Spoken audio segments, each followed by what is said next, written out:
Thanks, Dheeraj, for those amazing insights. I'm sure the audience found it really useful and inspiring. I request all the people in the audience, if you're really liking any of these sessions going forward as well, please tweet on the hashtag shown here and show us some love. And then the next session that we have is by Sam Hamilton. So Sam Hamilton, thank you for coming on a short notice. He's the Vice President Data at PayPal. He is the person responsible for building the data platforms that drive analytical insights, experimentation, demand generation, machine learning, data science, a whole bunch of stuff, technologies that he's trying to solve at PayPal. Sam, can you please come up? Sure. We have about 30 minutes. I think I have a microphone. It should work. It works? Okay, great. Thank you. All right, good afternoon. Thanks for having me here. And first of all, I should admit, I don't consider, or you cannot count me as the hardcore entrepreneur. So what I'm here is to share with the experience that I have in the big data space, and also my experience, a little bit of the experience as an entrepreneur, and my experience working with the entrepreneurs. So don't take what I'm saying as a gospel, just validate before you can do what you're going to do with that. That's my standard disclaimer. Is it all right? And if you're still, it's okay that you can listen to me, please stay on so we can have a conversation here. So I want to have this next 29 minutes. It's more of a conversation than me lecturing a whole bunch of people who already know what is the entrepreneurship is all about. So I'm here to learn as much you are trying to hear from me as well. So that's the way I work with the entrepreneurs. Whenever I work with the entrepreneurs, it's a two-way street. I walk out learning more than I tell them what I think, what my perspective is. So my perspective comes from larger companies, my experience partnering with medium to large companies, and my experience working with helping the startups, forming that idea, and start working on their first product. And most of the time, you end up leveraging those technologies or the work within the company that I have been working. So let me talk a little bit about my background. I started with the hardcore database company, and was in Informix, as part of IBM now, and doing database systems. And then moved on to, this is a large company, and I'll tell you what's the learnings from that company as well. It was a smaller company, became larger. The thing that walked out of that company thinking that I will go to a company where we have a balance between technology and business. And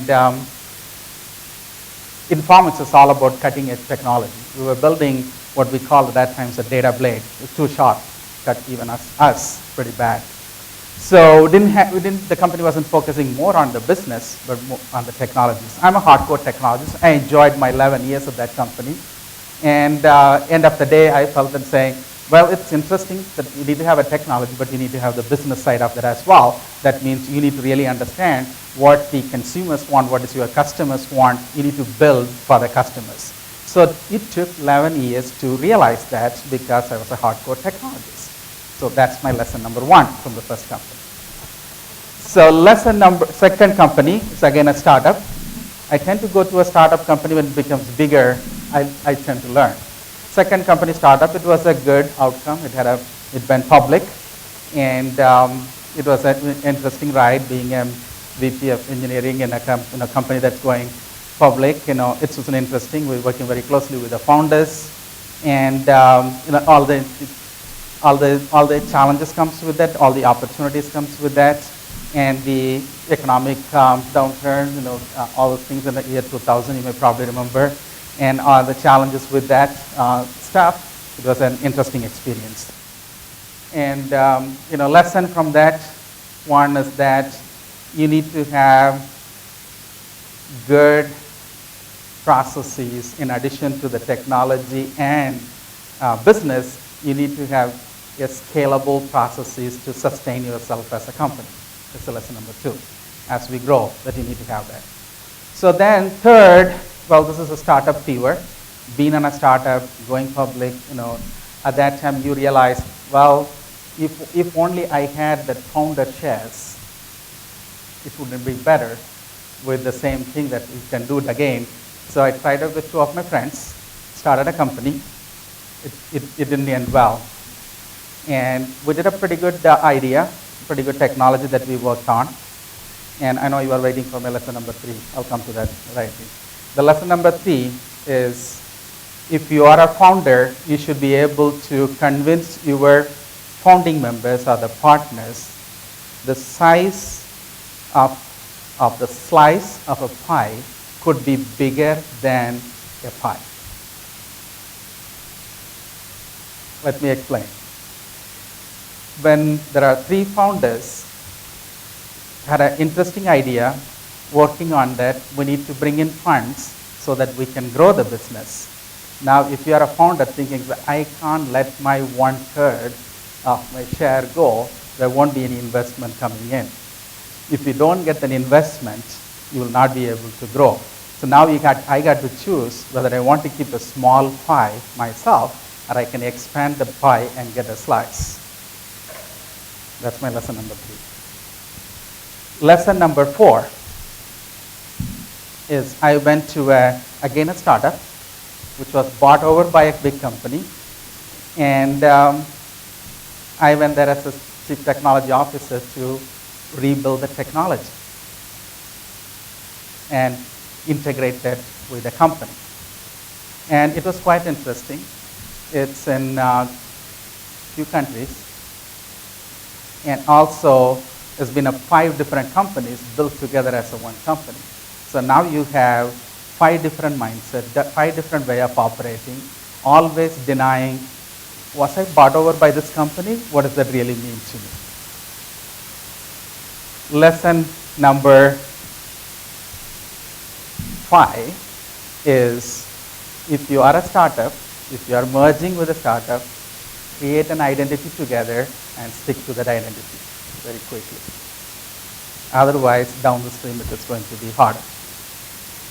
Now, I moved on again, and here I was at the crossroads of whether I should go start another company with a few other of my friends, or do that on myself so that I can decide between a pie and a slice, or I can set a tone where my company would be such a way that it has its own tone, controls its destiny, don't have to merge with anybody and all this kind of stuff, or go to a larger company. I was deciding on 5 different options. When you have more options, that's a disaster. So, but decided to take up PayPal with a goal, or continue to work with some startups and smaller companies so that I can leverage the technology, the energy that we get from the startups and entrepreneurship that I get a lot of energy on. So I end up doing a compromise of working on a corporate and a big company and run that organization like a startup and continue to work with these startups to work together.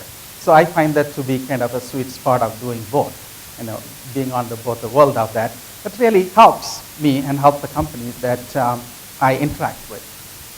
So that's my startup story.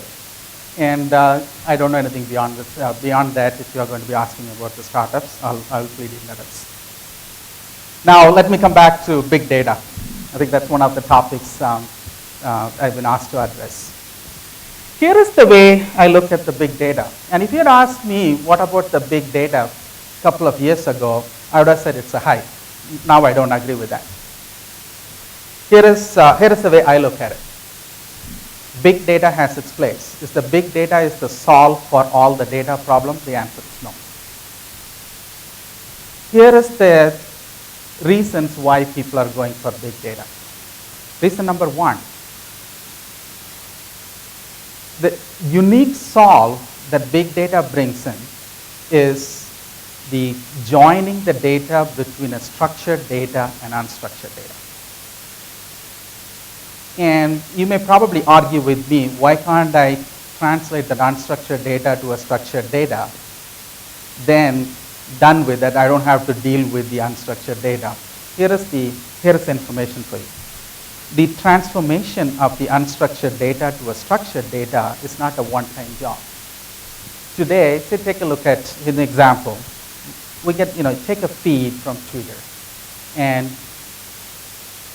Facebook updates and the emails that were sent to your customer support and the interaction of the global operations agent that you get.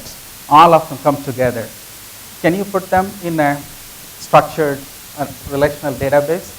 Well, somebody will be there saying, I can put them in RDBMS, put them as a blob. Well, now you have an unstructured data. That's what you are dealing with. So now, you can say, hey, I can extract the stuff and put them in SQL. I don't have to worry about the unstructured data. That you will answer the question that you have today. Right? Tomorrow, the question is going to be different. Today, you are going to look at, tell me how many people on a daily basis has Twitter good about my company. Okay, you can do an aggregation, put them in, and put it in a SQL. You're done with it. Tomorrow, you're going to be looking at that and saying, how many people tweeted positive about me and also negative about my competition? Because you haven't thought about that a year ago. And now, you can start from today, but you want to go back and look at what happened the last 3 years. Right? Now, if you have that in unstructured data, you can structure it again if necessary. That is the route that you want to go through. So joining structured and unstructured data. Second one, the cost of computing on the unstructured data is not that big anymore. And matter of fact, open source helps you to build those kind of technologies in-house easily, as long as you have the technology power, technical talent that you have that you can deal with today. And that is being solved for the long term. Let's come to that in a minute. So that is the way the cost of computing the specific things that you want to bring the insights in is getting the other opportunity there. The third scenario where big data is very successful is that one of the companies that I was talking about was Yahoo. I was at Yahoo when we were doing the large computing. The specific use case that we had was the log processing for display advertising. I was responsible for the display advertising technology. And we had, at that time, several data centers around the world, 50 or so. And all the log ad servers rotates the log every few minutes. All the log has to be processed in a central location. Instead of bring everything to the process central location, and every data center will have the processing that will go to the next level processing. That's a several level as a hierarchy. So it's a kind of a distributed computing. And big data at Hadoop works the best. That's where the birth of some of those technologies that we use today that has been employed in. So that's the other use case which fits perfectly into the rhythm of doing the big data. So let me pause there.